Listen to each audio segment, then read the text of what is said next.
The toughest part of any new business is the very first 2 years, and I gotta say, we're failing miserably. Even Frank is not excited to work here right now, and as we're coming up on our 2-year anniversary, we have to evaluate our business and we have to ensure that we do the correct thing to ensure that we're successful down the road. The very first thing that we really have to make sure that we have done here at the car store is phenomenal inventory. You can see we've never really had a ton of inventory. We try, we really do try. I've got a little over $1 million saved up so that we can buy cars like this. So you can see we've got 5 cars down there, we got 4 cars there, we got 1 back there, and then we have 2 that are currently not on the lot getting some service work done on them. So a big thing that we want to change for 2024 is get this place up to 30 cars. I've been saying it for 2 years and we just not have been very successful at doing that.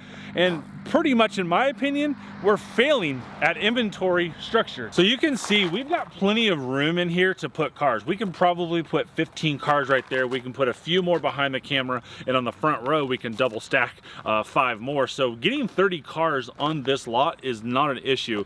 So we can do that. And once we have 30 cars on this lot, it's gonna make the business boom. But I think we have 2 main issues of what's hindering us for our vehicle structure. The very first one is we sell cars way too fast with low capabilities of recouping that inventory. So we typically sell cars in 9 to 10 days, which is super fast in the inventory, and that's based off of our business model is why we're doing that. And then we can't recoup that inventory as fast because buying cars at auction is very difficult. So when we sell something stupid fast, it depletes our inventory and less eyes are looking at our stuff on the internet. And second, I would say, would be a dedicated mechanic. Now you guys know we got Rich here, and I've said it before, not everyone always understands it. Rich is his own employee. Rich is his own company. We don't employ Rich.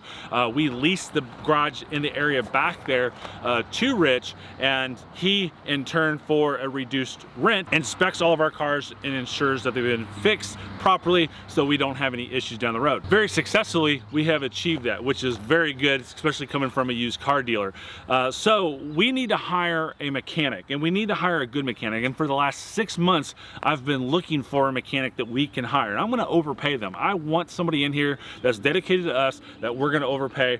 I think I might have someone hired. He says he's going to start Monday, so we'll see what happens. And if he shows up and he brings his toolbox and everything else like that, I think we've got our guy hired. So the next thing that we're failing at, and I'm really shameful that we are failing at this project, because there's so many good kids out there that just don't get a Christmas. I used to be one of those kids, and last year at this time we had this many toys, and this is what we have now. This is shameful, and this is all of my fault. This isn't your fault, but I want your guys' help. And if you want to donate a toy for our Toys for Tots cause, all you gotta do is hop on Amazon or your favorite retailer. Obviously shipping for free is the best way to do it, and you can ship it right here to the car store and we will donate it in your name. And I read all of your guys' comments, and I had a commenter say that, hey, will you buy a Grinch for Christmas for these kids? And I'm like, oh my gosh, I love The Grinch. It's probably one of my favorite movies.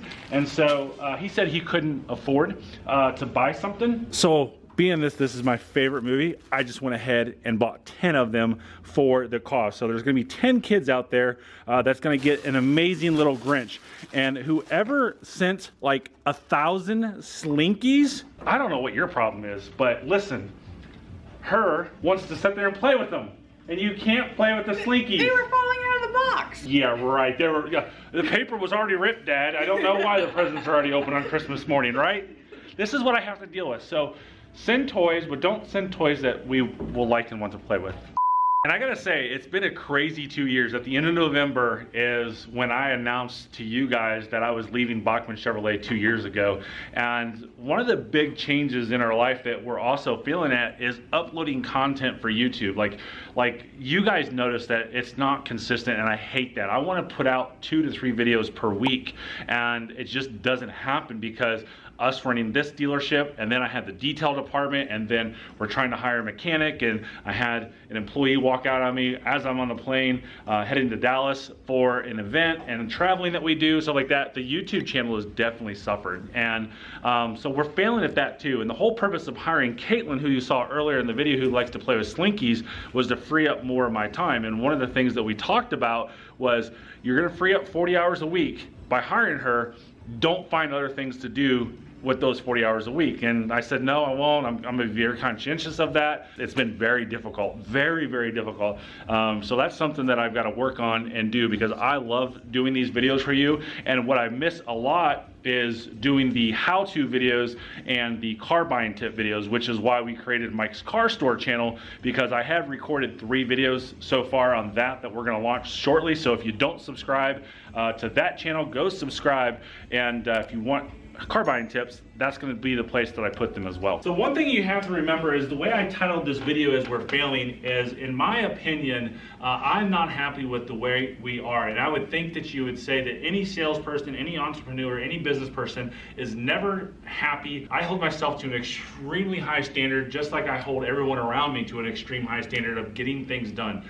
I don't want to be complacent in this business, and I want to achieve more than what I ever thought that I could. And obviously, you guys know one of those big things is owning my own Chevrolet dealership. I've been in this business for 24 years now, and nothing gets me fired up. I just go with the flow. If something bad happens, I'm just like, it happened, we'll figure it out. For example, last night we bought a 2016 GMC Sierra, a really sweet one with a leveling kit and aftermarket wheels, and it had good mileage. We bought it at a good price, and this morning my transport driver was there to pick it up, and the dealership said they sold it 2 weeks ago. How do we buy a car at auction that was sold 2 weeks ago? Retail to a customer. How does that happen? Now, some people may get fired up and be like, the end of the world, blah, blah, blah. Not me. It happens. That's part of it. And before this chair breaks, I'm gonna tell you guys, I absolutely love doing these videos for you and showing you behind the scenes of a car dealership that you've probably never seen before. This is stuff that happens every day behind every single car dealership in the country, and it's just another way of doing it. And yes, I'm failing in my eyes, but to a lot of people, this is success, but we have so much more to accomplish in this business.